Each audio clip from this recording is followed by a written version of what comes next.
रामनवमी उत्सवात जालन्यात भक्तीचा उत्साह। राम मंदिरात दर्शनासाठी भाविकांच्या लांबच लांब रांगा। आनंदवाडीतील 131 वर्ष जुन्या मंदिरात आकर्षक रोषणाई। गोंदवलेकर महाराजांनी स्थापन केलेल्या मंदिरात दिवसभर गर्दी। रामनवमीच्या निमित्तानं जालना शहरात धार्मिक उत्साहाचं वातावरण पाहायला मिळत असून आनंदवाडी परिसरातील प्राचीन राम मंदिरात भाविकांची मोठी गर्दी उसळली आहे। प्रभू श्रीरामांच्या दर्शनासाठी पहाटेपासूनच भक्तांनी मंदिर परिसरात लांबच लांब रांगा लावल्यात।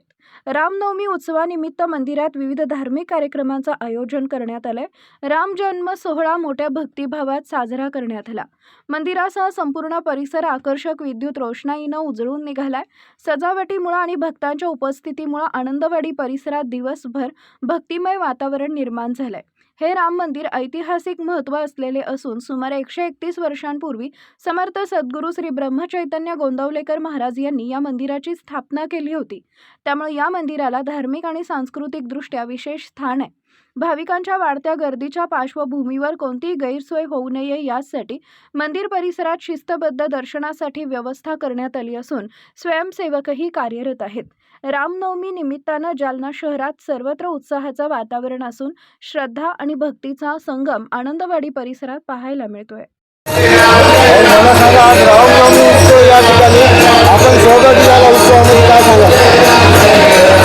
मी दरवर्षी या उत्सवामध्ये सहभागी होतो। आज राम जन्मोत्सव आहे आणि संपूर्ण जगभरामध्ये अत्यंत उत्साहाने हा उत्सव साजरा केला जात आहे।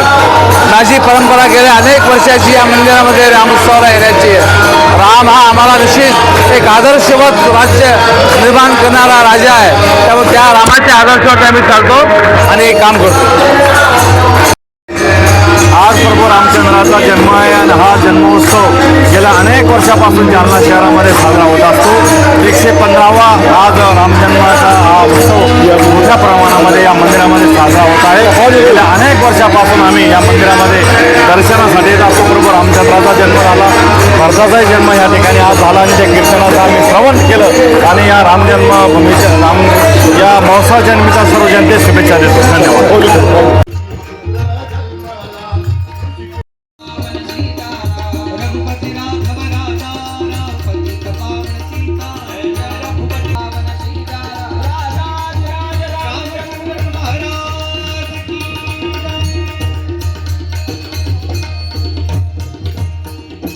घेण्याची कारण मीमांसा थोडक्यात आपण पाहणार आहोत। आज आपल्या